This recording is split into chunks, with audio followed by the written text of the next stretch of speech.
Hello students. अब हमारा जो टॉपिक है वो है adjoint of A square matrix. ठीक है, तो एडजॉइंट से पहले हम लोग माइनर सीख चुके हैं, कोफैक्टर सीख चुके हैं, तो इसमें कोई प्रॉब्लम नहीं होगी। अब एडजॉइंट स्टार्ट करते हैं। एडजॉइंट में क्या है? Adjoint of A square matrix. ठीक है, उससे पहले मैं ये बता दूं कि माइनर हमारा स्क्वायर मैट्रिक्स का निकलता है, कोफैक्टर हमारे स्क्वायर मैट्रिक्स का निकलता है। नॉन स्क्वायर मैट्रिक्स का माइनर एंड कोफैक्टर डिफाइंड ही नहीं करते। ठीक है, तो एडजॉइंट ऑफ स्क्वायर मैट्रिक्स में क्या है कि let A is equal to A I J B A square matrix of order N and let C I J be the cofactor of A I J in A. क्या बोला कि हमारे पास कोई एक स्क्वायर मैट्रिक्स है N order का, ठीक है, और सी आई जे जो है वो ए आई जे का कोफैक्टर है। ith रो jth कॉलम पे जो एलिमेंट है उसके कोफैक्टर को हम कैसे रिप्रेजेंट करते हैं? Capital C I J in A. Then the adjoint of A, adjoint of A matrix का एडजॉइंट को हम ऐसे भी लिखते हैं, पूरा लिखें एडजॉइंट ऑफ ए, या शॉर्ट फॉर्म में कैसे लिखें? ए डी जे, यहाँ पे ए लिखें। एडजॉइंट ऑफ ए क्या होगा? ये होगा सी आई जे का ट्रांसपोज। ट्रांसपोज को कैपिटल टी से भी लिखते हैं, ऐसे डैश से भी लिखते हैं। इसका क्या मतलब है? इसको तुम ऐसे देखो कि हमारे पास कोई एक मैट्रिक्स है, चाहे वो 2x2 ऑर्डर हो, 3x3 ऑर्डर हो, 4x4 ऑर्डर हो, कोई भी ऑर्डर का एक मैट्रिक्स है। मान लो हमारे पास एक मैट्रिक्स ए है, ठीक है, ये मान लो A11, A12, A21, A22, ये हमारे पास एक 2x2 ऑर्डर का मैट्रिक्स है। तो मैं अगर बोलता हूं कि एडजॉइंट ऑफ ए मैट्रिक्स का एडजॉइंट क्या है, ठीक है, तो ए मैट्रिक्स का एडजॉइंट हम कैसे निकालेंगे? हम क्या करेंगे कि ये जो मैट्रिक्स है ना 2x2 ऑर्डर का, इसमें हर एक एलिमेंट को अपने कोफैक्टर से रिप्लेस कर देंगे। मतलब क्या है?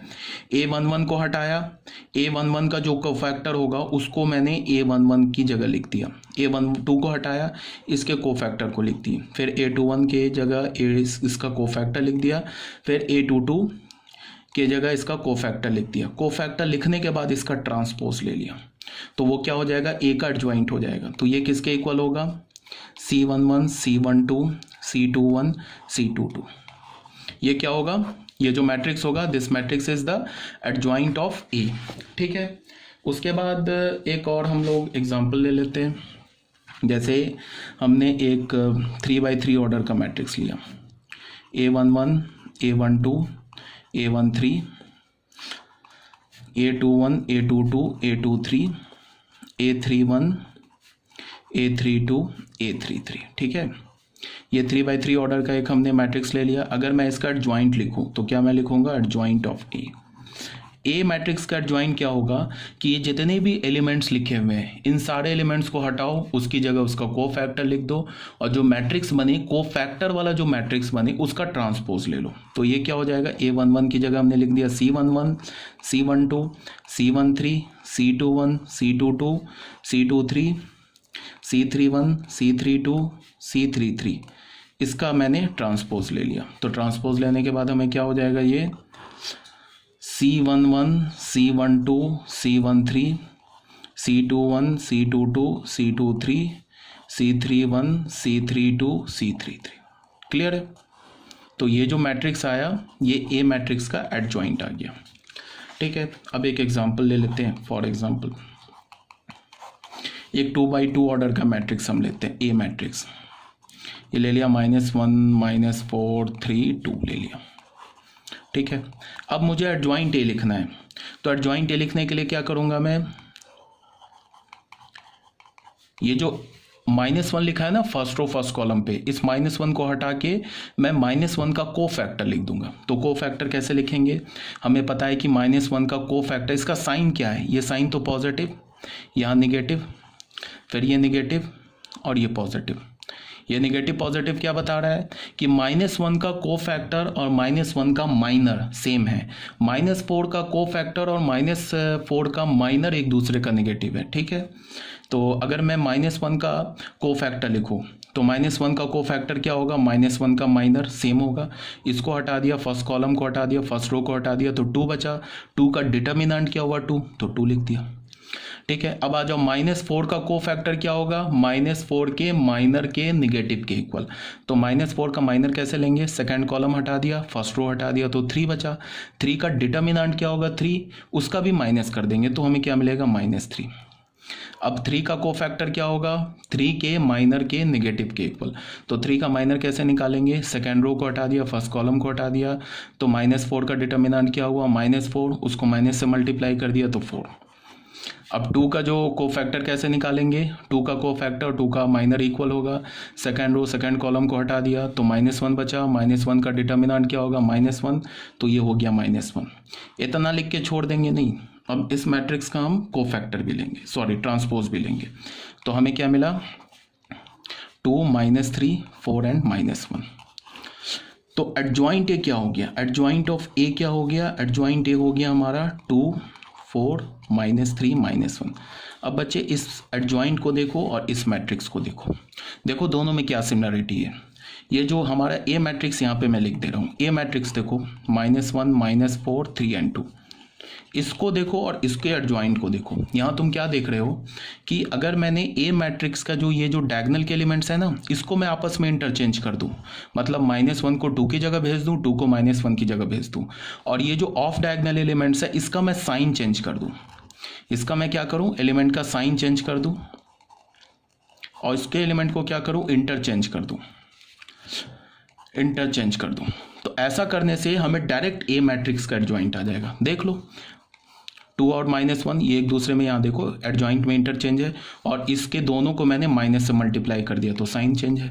तो हम क्या करेंगे, 2x2 ऑर्डर के मैट्रिक्स का डायरेक्ट एडजॉइंट कैसे लिख सकते हैं, जो डायगोनल में एलिमेंट्स है ना उसको तुम इंटरचेंज कर दो। सिर्फ 2x2 ऑर्डर के लिए बोल रहा हूँ, 3x3 ऑर्डर के लिए नहीं बोल रहा हूँ। 2x2 ऑर्डर के मैट्रिक्स का एडजॉइंट हम डायरेक्ट कैसे लिखेंगे, जो डायगोनल में एलिमेंट्स है उसके साइन को चेंज कर दो, और जो ऑफ डायगोनल के एलिमेंट्स हैं, सॉरी जो डायगोनल के एलिमेंट्स हैं उसको इंटरचेंज कर दो, और जो ऑफ डायगोनल के एलिमेंट्स हैं उनके साइन को चेंज कर दो, तो हमें डायरेक्ट ही एडजॉइंट आ जाएगा। फिर हमें कोफैक्टर लिख के फिर उसका ट्रांसपोज लेने की जरूरत नहीं पड़ेगी। ठीक है, तो ये था हमारा फर्स्ट एग्जाम्पल। अब सेकेंड एग्जाम्पल में आ जाओ। सेकेंड एग्जाम्पल में क्या है कि मान लो कि हमने एक बी मैट्रिक्स लिया 3x3 ऑर्डर का, मान लो -1 0 8 5 6 7 -9 3 एंड -4 ले लिया। ठीक है, इसका एडजॉइंट कैसे लिखेंगे, एक तो क्या है कि तुम अलग अलग यहाँ पे C11 ऐसे लिखो, C11 कोफैक्टर कैसे निकालोगे, कोफैक्टर निकालने के लिए क्या करोगे तुम, फर्स्ट कॉलम फर्स्ट रो को हटा दोगे, ये जो 4 एलिमेंट बचा उससे भी पहले इसका साइन क्या होगा, पॉजिटिव, इसका साइन क्या होगा, नेगेटिव, उसका साइन क्या होगा, positive negative positive negative positive negative positive.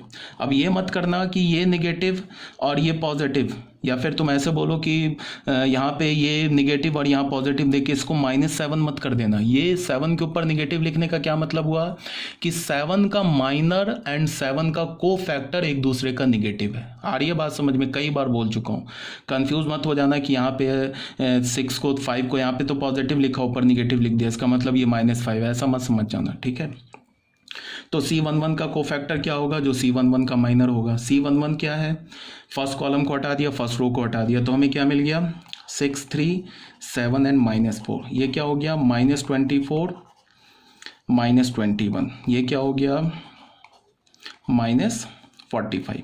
ठीक है, ऐसे करके तुम निकालो, C12 निकाल लो, फिर यहाँ पे C12 निकाल लो, फिर तुम C13 निकाल लो यहाँ पे, फिर C21 निकाल लो, ऐसे करके डायरेक्ट तुम निकाल लो, C33 तक निकाल लो। उसके बाद सारे कोफैक्टर को उसके एलिमेंट से रिप्लेस करो, फिर ट्रांसपोज ले लो, तो बी मैट्रिक्स का एडजॉइंट आ जाएगा। मैं डायरेक्ट लिख रहा हूँ, ध्यान से देखना, बी मैट्रिक्स का मैं एडजॉइंट ऑफ बी लिख रहा हूँ। ठीक है, तो एडजॉइंट ऑफ बी कैसे लिखूंगा मैं, पहले का लिखा तो मुझे पता है कि पहले एलिमेंट का माइनर कोफैक्टर सेम होगा, इसको हटा दिया, तो ये जो एलिमेंट बचा -24 -21 क्या हो गया, -45 लिख दिया पहले एलिमेंट का कोफैक्टर। अब ये 0 पे आए तो 0 का एडजॉइंट और 0 का कोफैक्टर, सॉरी जी 0 का माइनर और 0 का कोफैक्टर एक दूसरे का नेगेटिव होगा, इसको हटाया, क्या हो गया, -20 एंड -20, यहाँ क्या हो गया, -20 एंड माइनस से +63, ये क्या हो जाएगा, 7 5 में से 2 गया, -37। ठीक है, तो -37 फिर एक माइनस मल्टीप्लाई किया तो ये 37 आ गया। ठीक है, अब इसका अगर 8 का हमें कोफैक्टर लिखना है, थर्ड कॉलम हटाया एंड फर्स्ट रो हटाया, तो क्या मिल गया 15, यहाँ क्या मिला 15, 5 3 ज़ा 15 माइनस माइनस प्लस 54, तो क्या मिल गया ये 5 + 4 9 6 69। ठीक है, अब हमें 5 का कोफैक्टर लिखना है, तो हमने क्या किया, सेकेंड रो को हटाया, फर्स्ट कॉलम को हटाया, तो क्या हो गया 0, और ये क्या हो गया -24, फिर उसको माइनस से मल्टीप्लाई कर दिया, ये 24 हो गया। फिर हमें क्या करना है, A22 का कोफैक्टर लिखना है, तो A22 का कोफैक्टर लिखने के लिए सेकेंड कॉलम हटाया एंड सेकेंड रो हटाया, तो क्या हो गया ये 4 एंड प्लस 72, तो 72 + 4 76, तो ये पॉजिटिव साइन के साथ। अब अगर हमें 7 का क्या लिखना है, कोफैक्टर लिखना है, तो 7 में क्या किया, थर्ड कॉलम हटाया एंड सेकेंड रो हटाया, तो क्या हो गया -3 और ये तो 0 -3 -0 -3, बट उसका साइन चेंज कर देना है तो +3, तो ये +3 हो गया। ठीक है, अब -9 का हमें कोफैक्टर लिखना है, तो हमने थर्ड रो हटाया, फर्स्ट कॉलम हटाया, तो ये क्या हो गया 0 -48, तो 0 -48 -48, साइन चेंज नहीं होगा, तो ये -48। ठीक है, अब आ जाते हैं 3 का हमें कोफैक्टर लिखना है, तो हमने क्या किया, सेकेंड रो हटाया, थर्ड कॉलम हटाया, तो हमें क्या हो गया -7 एंड -7 -40, -7 एंड -40, ये क्या हो गया -47, बट इसका कोफैक्टर और माइनर तो निगेटिव है, तो ये हो गया 47। ठीक है, उसके बाद अब आ जाते हैं -4 पर। -4 का अगर हमें कोफैक्टर निकालना है, तो हम क्या करेंगे, थर्ड कॉलम डिलीट किया, थर्ड रो डिलीट किया, तो ये हो गया -6, तो यहाँ पे -6, उसके बाद इसका भी ट्रांसपोज ले लिया। ठीक है, तो ये किसके इक्वल हो गया, ट्रांसपोज लिया तो हमारा हो गया -45 37 69 24 76 3 एंड -48 47 एंड -6, ये हमारा एडजॉइंट ऑफ बी आ गया। क्या आ गया, ये एडजॉइंट ऑफ बी। क्लियर होना चाहिए सब।